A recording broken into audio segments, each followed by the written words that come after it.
اور وہ آدمی اس کی امید پوری کرنے پر قادر ہو پھر بھی امید پوری نہ کرے تو قیامت کے دن اللہ اس کی بھی بہت ساری امیدیں پوری نہیں کرے گا، اسے سزا ملے گی۔ امید پوری کرنے پر قادر تھا، مجبور نہیں تھا، پر پوری نہ کی تو اسے قیامت کے دن سزا ملے گی۔ تو فرمایا یہ کتا امید لگا کے آیا تھا میرے گھر میں کھانے کی، تو اگر میں پوری نہ کرتا تو پھر حضور کی اس حدیث پر عمل کیسے ہوتا، اور پھر مجھے حدیثیں بیان کرنے کا مطلب کیا سمجھ میں آتا۔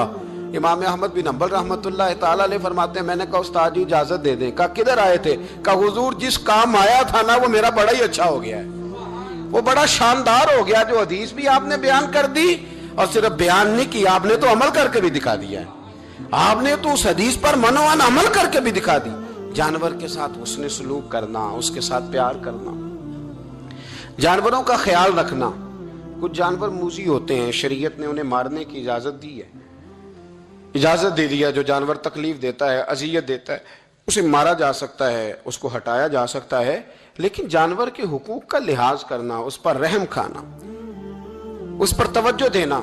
میں برطانیہ کے ایک شہر کی طرف جا رہا تھا تو رستے میں نا ٹریفک بند ہو گئی، تو آپ کو پتا ہے میپ وغیرہ نکل آئے ہیں تو میپ سے پتہ چل جاتا ہے کہ کس روڈ پہ رش زیادہ ہے، کس پہ رش کم ہے۔ تو میں نے اپنے ڈرائیور سے یہ شکوہ کیا کہ میاں تم تو کہتے ہو یہ رستہ صاف ہے، یہ تو یہاں تو ٹریفک ہے۔ کہنے لگا حضرت صاحب پہلے نہیں تھی، ابھی ہوئی ہے تو پتہ کر لیتا ہوں۔ اس نے نیٹ پر کوئی چیز لگائی تو جواب یہ آیا کہ روڈ پہ نا آگے کتے کا ایکسیڈنٹ ہو گیا ہے اور ایمبولینس آ رہی ہے کتا اٹھانے کے لیے، تو جیسے ہی کتا اٹھا کے لے جائے گی نا روڈ کھول دیا جائے گا۔ مجھے نا شرم آئی مجھے، احساس نے مجھے پریشان کر دیا۔ وہ کہنے لگا حضرت میں نے کوئی ایسی بات تو نہیں کر دی، آپ تو پریشان ہو گئے۔ میں نے کہا یار پریشان اس لیے ہوا ہوں کہ کافروں کا ملک ہے، کتے کا ایکسیڈنٹ ہوا ہے تو ایمبولینس کتا اٹھانے آ گئی ہے۔ اب مسلمانوں کے ملک میں کتا اگر روڈ پہ ایکسیڈنٹ ہو جائے تو وہ گاڑی کے ٹائروں کے ساتھ مسئلہ تو جاتا ہے، پر مرے ہوئے کو بھی سائیڈ پہ کوئی نہیں کرتا۔ میرے وطن عزیز میں، میرے ملک کے اندر کتا اگر اس کا ایکسیڈنٹ ہو گیا تو ٹائروں کے ساتھ ہی وہ جائے گا۔ یعنی درس دینے والا M A, B A, B B A, M S C, M Phil, P H D کی ڈگری رکھنے والا، اب مالدار غریب لوگ تو نہیں نا گاڑیاں ڈرائیو کر رہے ہوتے، مالدار پڑھے لکھے لوگ، وہ اپنے ٹائروں کے ساتھ اس کتے کے اوپر سے گزریں گے، لیکن کچھ چھڑی لے کے اس کو سائیڈ پہ نہیں کریں گے۔ اور ہمارے کوئی فلسفے سنے تو ہم سے زیادہ اچھا بیان ہی کوئی نہیں کر سکتا، ہماری کو لب و لہجہ دیکھے تو ہم سے زیادہ اچھی نصیحت کرے گا کوئی نہیں۔ لیکن اس کو ایک جگہ پہ میں نے کہا ایک سنگی سے کہ یار ذرا تھوڑا رکو، اس کو سائیڈ پہ کر دو، تو کہنے لگے مین روڈ پہ کیسے رکیں؟ تو میں نے کہا ہیلمٹ گر جائے تو فٹافٹ رک جاتے ہو، تھیلا گر جائے نا کبھی سامان والا تو یوں کر کے گاڑیاں بلاک کر دیتے ہو، اگرچہ وہ 150 روپے کا ہی مال کیوں نہ ہو، اور کتے کی خاطر نہیں نیچے اتر سکتے، اس کو تھوڑا سا ہٹایا نہیں جا سکتا۔